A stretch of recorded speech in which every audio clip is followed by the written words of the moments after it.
दोस्तों, shark tank season 2 के promotions के वक्त शार्क्स ने कॉमेडियंस तन्मय भट्ट और रोहन जोशी को तन्मय भट्ट के चैनल ऑनेस्टली बाय तन्मय भट्ट पर इंटरव्यू दिया था और उस इंटरव्यू में शार्क नमिता थापर ने एक बात कही थी कि सीजन 2 में टॉक्सिसिटी बिल्कुल भी नहीं होने वाली है। सीजन 2 में the toxicity is out for good. Oh my God!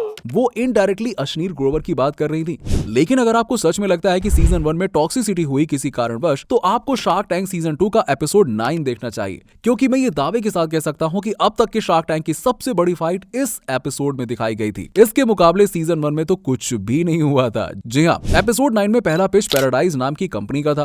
Paradise India का पहला semi permanent hair colour brand होने का दावा करती है और इस पिच के दौरान सारे शार्क्स एक दूसरे से भिड़ गए।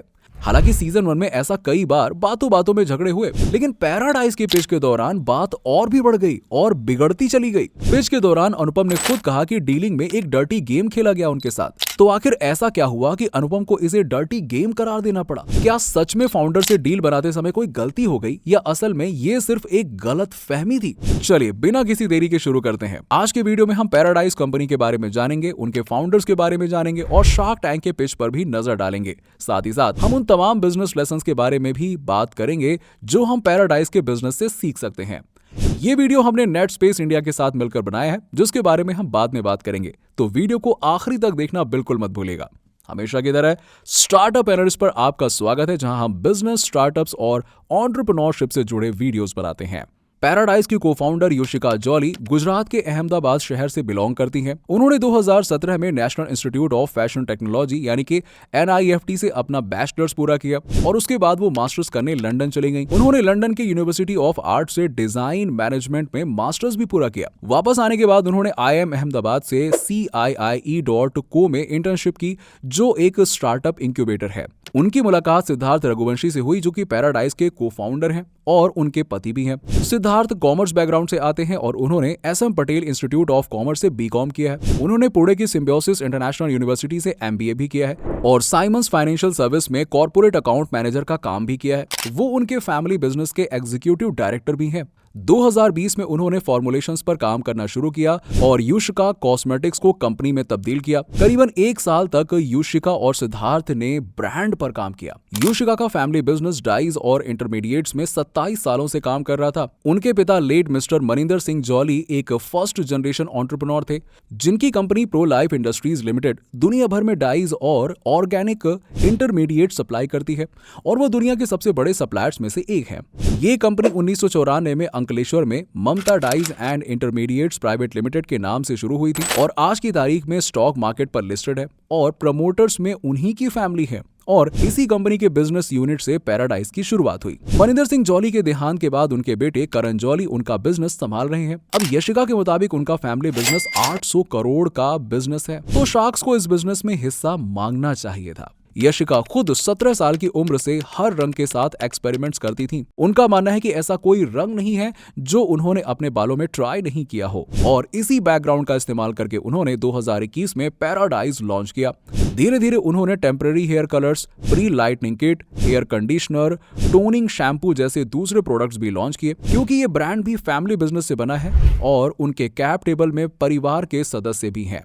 कैप टेबल यानी कि ये एक टेबल होती है जिसमें सारे शेयर होल्डर्स और उनके हिस्से में कितनी इक्विटी है वो लिखा होता है। उनके कैप टेबल में 40% युशिका के पास में है, 20% उनके भाई के पास में है, 20% उनके माँ के पास और उनके 20% सिद्धार्थ के पास हैं। युशिका के पिता के बाद उनके हिस्से को उनमें और उनकी मां में बांट दिया गया। पैराडाइज ने अपने यूनिट इकोनॉमिक्स पर भी बहुत काम किया। FY 21-22 में उन्होंने 3.5 करोड़ के सेल्स किए और उसमें उनका ग्रॉस मार्जिन करीबन 70 से 75% है। लेकिन पैराडाइज ने अपने कंटेंट गेम पर बहुत बढ़िया काम किया। हेयर डाइज जैसे कैटेगरी के लिए उन्होंने इंस्टाग्राम को चुना, जहां वो हर तरह के कंटेंट करते हैं। उनके कैटलॉग्स में वो अलग अलग स्टाइल्स फ्लॉन्ट करते हैं, जो इंस्टाग्राम जैसे प्लेटफॉर्म के ऑडियंस के लिए काफी फन और एक्साइटिंग होता है, क्योंकि उस ऑडियंस को कुछ नया ट्राई करने में बड़ा मजा आता है।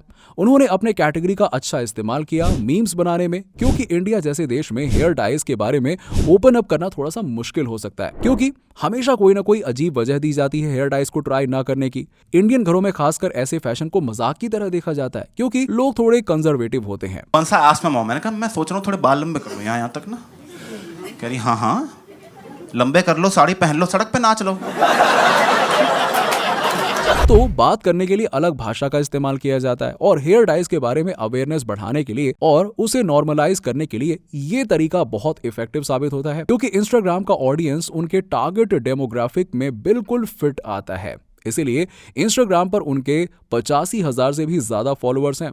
कई बार शार्क्स के इन्वेस्टिंग में कुछ चेक बॉक्सेस होते हैं और जैसे जैसे उन्हें बिजनेस के बारे में और भी ज्यादा बातें पता चलती हैं, वो टिक करते जाते हैं। पैराडाइज शार्क टैंक का वो पिच है जिसमें हर बात सही लग रही थी।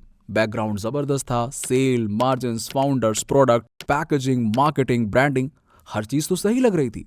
एक भी रेड फ्लैग कहीं पर भी नहीं था। लेकिन जब बात डील पर आई, टैंक्स में दंगल छिड़ गई और डील ही इतनी बढ़िया थी कि हर कोई इसमें इन्वेस्ट करना चाहता था। तो इस डील में पासा पलट गया और पूरा का पूरा खेल फाउंडर्स के हाथ में था। सारे के सारे शार्क्स लिटरली फाउंडर्स के पीछे भागने लगे बेस्ट डील के लिए। पीयूष तो खुद अपनी सीट से उठ गए डील पक्की करने के लिए। ऐसा शार्क टैंक में अब तक के इतिहास में कभी नहीं हुआ कि शार्क्स कंपनी में इन्वेस्ट करने के लिए भागे हों फाउंडर्स के पीछे। तो इनका ओरिजिनल आस्क था 65 लाख रुपए 1% इक्विटी के बदले, जिससे 65 करोड़ का वैल्यूएशन बनता है। लेकिन पिच के बाद पीयूष ने इन्हें 65 लाख 5% की ऑफर दी 13 करोड़ की वैल्यूएशन पर, जिसके बाद नमिता और अनुपम ने इन्हें एक ऑफर दी और इक्विटी में डिस्काउंटिंग होना शुरू हो गया। लेकिन अमन विनीता के साथ आना चाहते थे ये डील में। अगर फाउंडर्स के नजरिए से देखें तो शायद ये बेस्ट कॉम्बिनेशन था, क्योंकि विनीता के शुगर कॉस्मेटिक्स का मार्केट और कंज्यूमर काफी सिमिलर था और अमन की कंपनी बोट वेरिएबल्स में और इलेक्ट्रॉनिक्स में ग्लोबल ब्रांड को टक्कर दे चुकी है। पैराडाइज का भी ग्लोबल ब्रांड्स बनने का सपना है, क्योंकि वो ऑलरेडी B2B में काम कर चुके हैं। सपने को सच बनाने में शायद ज्यादा वक्त भी नहीं लगेगा। तो वो विनीता और अमन के लिए काउंटर ऑफर लेकर आए, लेकिन पीयूष और अनुपम ने और भी बेटर डील्स दे दी। लेकिन पैराडाइज के फाउंडर योशिका और सिद्धार्थ के डील से साफ था कि वो अमन और विनीता के साथ ही डील करना चाहते थे, लेकिन उसके लिए विनीता को अनुपम को छोड़ना पड़ता।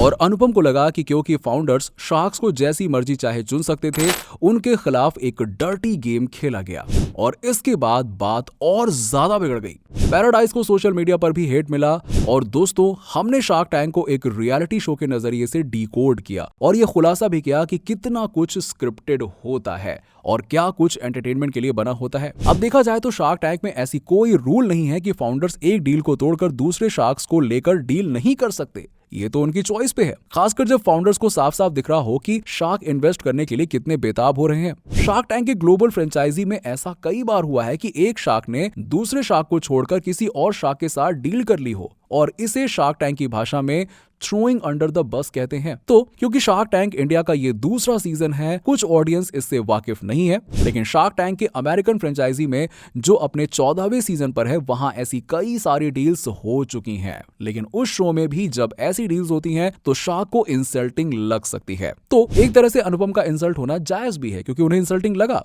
लेकिन उस सिचुएशन में भी फाउंडर्स ने कोई जल्दबाजी नहीं दिखाई, क्योंकि ऐसी सिचुएशन को नजाकत से संभालना पड़ता है। वैसे आपको क्या लगता है कि क्या इसमें सच में फाउंडर्स की कोई गलती थी? हमें कमेंट सेक्शन में कमेंट करके जरूर बताइएगा। आखिरकार पैराडाइज ने अमन और विनीता के साथ डील पक्की कर ली। शार्क टैंक पर जितने भी ई कॉमर्स बिजनेस आते हैं, ये सब अपने अपने डोमेन रजिस्टर करते हैं। सबका खुद का वेबसाइट होता है। अगर आप भी अपनी वेबसाइट शुरू करना चाहते हैं तो नेटस्पेस इंडिया आपका वन स्टॉप शॉप है। एक वेबसाइट चालू करने के लिए आपको डोमेन नेम के साथ वेब होस्टिंग की भी जरूरत पड़ती है। नेटस्पेस इंडिया के लिनक्स होस्टिंग प्लान में आपको वेब होस्टिंग के साथ डोमेन नेम भी मिलता है। इनके सारे प्लान मेलवार से प्रोटेक्टेड होते हैं। एक्रोनिक्स भी बैकअप के साथ आता है, ताकि आपकी वेबसाइट गलती से डिलीट हो गई तो आप वेबसाइट को रीस्टोर कर सके बिना किसी शुल्क के। इनके हर प्लान में आपको SSL सर्टिफिकेट भी मिलेगा, जिससे आपकी वेबसाइट एकदम सिक्योर रहेगी। और यदि आप मौजूदा नेटस्पेस इंडिया ग्राहक हैं तो फिर ₹1 में हमारे स्पेशल कूपन कोड ₹1 का यूज करके आप डोमेन भी ट्रांसफर कर सकते हैं। जी हाँ, सिर्फ ₹1 में। तो डिस्क्रिप्शन में दिए गए लिंक पर जाइए और हमारे स्पेशल कूपन कोड स्टार्टअप से लिनक्स शेयर्ड होस्टिंग और विंडोज शेयर्ड होस्टिंग पे 10% तक के डिस्काउंट पाइए। दोस्तों, हमने आखिरी बार होवू फ्रेश के बारे में वीडियो बनाया था। अगर आपने वो वीडियो नहीं देखा है तो प्लीज जरूर जाकर देखिएगा। यशोदा और रिया करतुरी ने होवू फ्रेश शुरू किया था और उनके पिता रामकृष्ण करतुरी दुनिया का सबसे बड़ा रोज फार्म चलाते थे। पैराडाइज के केस में योशिका जॉली ने अपने पिता लेट मिस्टर मनिंदर सिंह जॉली के 25 साल के एक्सपीरियंस को काम पर लगाया। दोनों ही सेकंड जनरेशन एंटरप्रेन्योर्स हैं जिन्होंने पिछले जनरेशन के बैकग्राउंड और एक्सपीरियंस का सहारा लिया और नए जमाने के अनुसार ब्रांडिंग से उस बिजनेस को एक नए अवतार में लेकर आए। अब पैराडाइज अमेज़न, फ्लिपकार्ट और पर्पल के अलावा नायका पर भी मौजूद है। यस, पैराडाइज का एपिसोड एयर होने के बाद उन्होंने हाल ही में एड्स रन करना भी शुरू कर दिया और ये परमानेंट कलर के मार्केट में भी उतरना चाहते हैं जो इंडिया में सबसे बड़ा मार्केट है। और उनके हिसाब से ये पूरा 7,500 से 8,000 करोड़ का मार्केट है जहां उनकी कंपटीशन लॉरेल, गार्नियर और स्ट्रीक्स जैसे ब्रांड्स के साथ में होगी। तो दोस्तों आज के लिए फिलहाल इतना ही। उम्मीद है दोस्तों कि आपको वीडियो पसंद आया होगा। अगर आपने यहां तक वीडियो देखा है तो एक बार जाकर पैराडाइज को YouTube और Instagram पर हमारी तरफ से सपोर्ट करना ना भूलें, उन्हें फॉलो करिएगा। और अगर आप इन टॉपिक्स पर वीडियो पसंद करते हैं तो प्लीज सब्सक्राइब करें ताकि हमें पता चले। मिलते हैं आपसे अगले वीडियो में एक और नए टॉपिक के साथ।